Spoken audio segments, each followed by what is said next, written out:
Hi friends, welcome back to our channel. Friends, మన channel cricket సంబంధించిన ప్రతి చిన్న అప్డేట్ మన ఛానల్లో రెగ్యులర్ వస్తుంటాయి.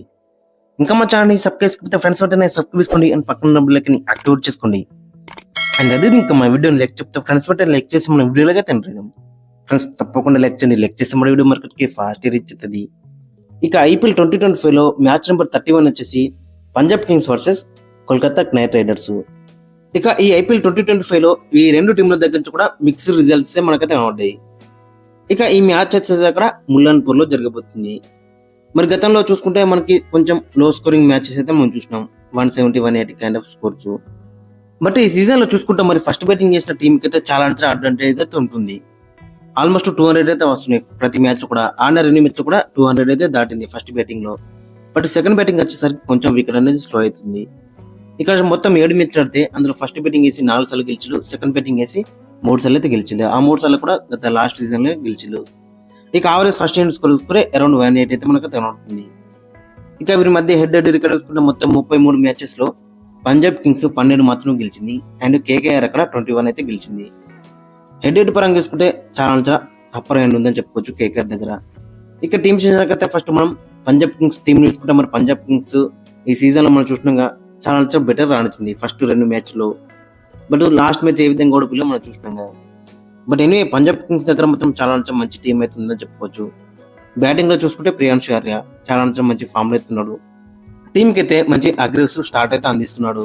లాస్ట్ మ్యాచ్ లో కూడా మనకైతే కనబడింది అండ్ అంతకుముందు మ్యాచ్ కూడా సెంచరీ అయితే కొట్టిండు. ఇక మరొక ఓపెనర్ వచ్చేసి ప్రభు సిమ్రన్ సింగ్. ఒక్క మ్యాచ్ మంచి ఆడితే 2 మ్యాచ్ లో డిసప్పాయింట్ చేస్తాడు. బట్ లాస్ట్ మ్యాచ్ అయితే 42 అయితే కొట్టిండు 23 బాల్స్ లో, 7 4s, 1 6, 182 స్ట్రైక్ దొరుకుతుంది. మరి ఈ మ్యాచ్ ఏ విధంగా దాన్ని కంటిన్యూ చేస్తారనేది ఇంట్రెస్టింగ్ కనబడుతుంది. ఇక మరోవైపు కెప్టెన్ శ్రేయస్ అయ్యర్ చాలా బెటర్ రాణిస్తున్నాడు.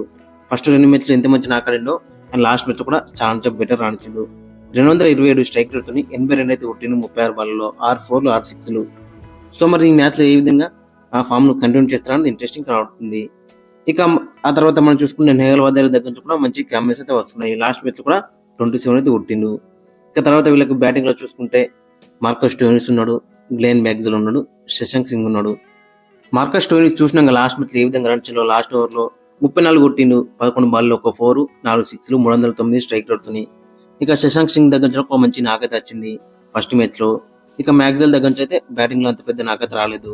చూడాలి మరి ఈ మ్యాచ్ ఏ విధంగా రాణించడం ఇంట్రెస్టింగ్ ఉంటుంది. ఇక బౌలింగ్ లో కూడా వీళ్ళకి కొన్ని ప్రాబ్లమ్స్ అయితే మనకైతే కనబడుతున్నాయి. మెయిన్ గా చూసుకుంటే చహల్ దగ్గర నుంచి వికెట్స్ వస్తలేవు.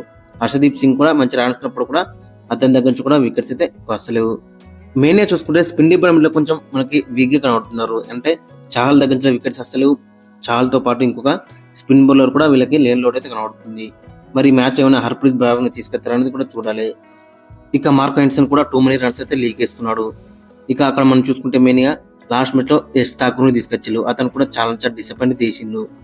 హర్షదీప్ సింగ్ లాస్ట్ మ్యాచ్ మనం చూసుకుంటే 4 ఓవర్లు వేసి 30 రన్లు ఇచ్చి 1 వికెట్ అయితే తీసుకున్నాడు. ఇక వీళ్ళకి మెయిన్ ప్రాబ్లం ఏంటంటే లోకి ఫర్గసన్ ఇంజరీ. లాస్ట్ మ్యాచ్ మనం చూసినాక 2 బాల్ వేసి బయటకు అయింది అక్కడ. సో కాబట్టి మరి తన ప్లేస్ లో ఎవరు వేస్తారనేది ఇంట్రెస్టింగ్ ఉంటుంది. అక్కడ మనం చూసుకుంటే మరి ఫారెన్ బౌలర్ కావాలనుకుంటే జావేర్ బార్లెట్ అయితే ఉన్నాడు. మరి అతనికి ఛాన్స్ ఇస్తారా లేదంటే విజయ్ కుమార్ వైశాఖ్ ని తీసుకెళ్తారనేది కూడా చూడాలి. ఇన్ఫాక్ట్ చెప్పాలంటే ఎస్ ఠాకూర్ ప్లేస్ లో విజయ్ కుమార్ వైశాఖ్ అయితే ఖచ్చితంగా వస్తాడు. అండ్ జావేర్ బార్లెట్ కూడా ఇన్ ప్లేస్ ఆఫ్ లోకి ఫర్గసన్ ప్లేస్ లో వచ్చే ఛాన్స్ అయితే మనకి కనబడుతుంది. ఎందుకంటే వీళ్ళ ఫాస్ట్ బౌలింగ్ అనేది కొంచెం మనకి వీక్ గా కనబడుతుంది. ఇక ఫైనల్ వీళ్ళ యొక్క ప్లేయింగ్ లో అక్కడ మనం చూసుకుంటే ఓపెనర్స్ వచ్చేసి ప్రభు సిమ్రన్ సింగ్ అండ్ ప్రియాంశు ఆర్య. ఇక నెంబర్ 3 లో శ్రేయస్ అయ్యర్, నెంబర్ 4 లో నేహల్ వాదేరా, నెంబర్ 5 లో గ్లెన్ మ్యాక్స్వెల్, నెంబర్ 6 లో మార్కస్ స్టోయినిస్, నెంబర్ 7 లో శశాంక్ సింగ్, నెంబర్ 8 లో మార్క్ హెండర్సన్, నెంబర్ 9 లో హర్షదీప్ సింగ్, నెంబర్ 10 లో Xavier Bartlett in place of లోకి ఫర్గసన్, నెంబర్ 11 లో Yuzi Chahal, impact player Vijay Kumar in place of S Thakur. ఇవి 2 మార్పులు చేసే అవకాశం అయితే మనకు కనబడుతుంది. అక్కడ లోకి ఫర్గసన్ కి లాస్ట్ మ్యాచ్ ఇంజరీ అయింది కాబట్టి అతని ప్లేస్ లో జావేర్ బార్లెట్ కి ఛాన్స్ ఇవ్వచ్చు అండ్ విజయ్ కుమార్ కి ఛాన్స్ ఇవ్వచ్చు. అక్కడ ఓవరాల్ గా చూసుకుంటే మరి బ్యాటింగ్ లో టూ మచ్ స్ట్రాంగ్ ఉన్నా కానీ బౌలింగ్ అనేది కొంచెం మనకి వీక్ గా కనబడుతుంది.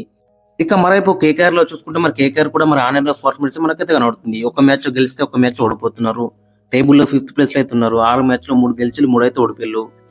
బట్ ఓవరాల్ గా చూసుకుంటే మరి చాలా మంచి ఫామ్ లో అయితే ఉన్నారని చెప్పుకోవచ్చు. బ్యాట్స్మెన్స్ కానీ బౌలర్స్ కానీ క్వింటన్ డికాక్ చాలా బెటర్ రాణిస్తున్నాడు. సునీల్ నారాయణ కూడా చాలా బెటర్ రాణిస్తున్నాడు. ఇక నెంబర్ 3 లో కెప్టెన్ అజింక్య రహానే కూడా చాలా బెటర్ రాణిస్తున్నాడు. సో ఓవరాల్ చూసుకుంటే టాప్ 3 అనేది చాలా స్ట్రాంగ్ గా మనకైతే కనబడుతుంది. ఇక మిడిల్ ఆర్డర్ లో కూడా వీళ్ళకి చాలా స్ట్రాంగ్ బ్యాటింగ్ లైనప్ అయితే మనకైతే కనబడుతుంది. వెంకటేష్ అయ్యర్ ఉన్నాడు అక్కడ. వెంకటేష్ అయ్యర్ దగ్గర నుంచి కూడా 2 ఇంపార్టెంట్ ఇన్నింగ్స్ అయితే వచ్చినాయి ఈ ఐపీఎల్ లో.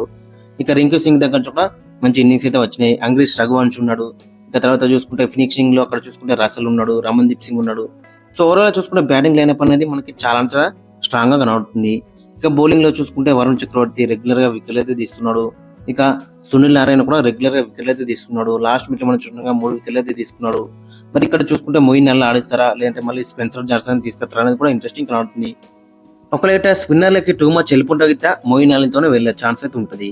లేదు అక్కడ స్పెన్సర్ జాన్సన్ అన్రిక్ నోకియాకి ఛాన్స్ ఇచ్చే అవకాశం మీద మనకి ఎక్కువ కనబడుతుంది. ఇక ఫాస్ట్ బౌలింగ్ లో చూసుకుంటే హర్షిత్ రాణా చాలా బెటర్ రాణిస్తున్నాడు. ఇక వైభవ్ అరోరా కూడా ఇనిషియల్ గా పవర్ ప్లే లో మాత్రం చాలా బెటర్ రాణిస్తున్నాడు.